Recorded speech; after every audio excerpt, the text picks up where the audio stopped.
Hi everyone. Today I am making a electric gear motor paddle boat with a waste Tetra pack. It is very easy to make.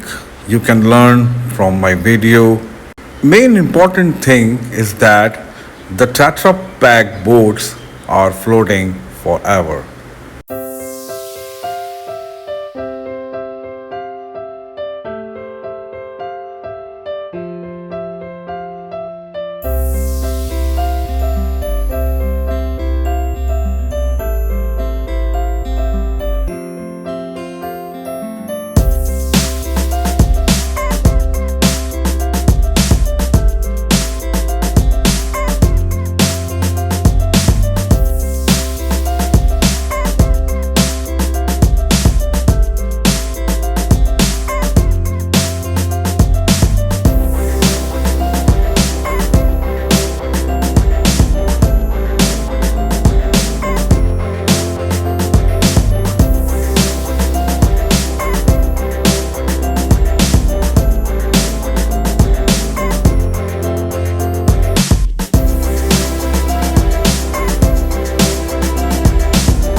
For more videos, for more tutorials, please like, subscribe my YouTube channel.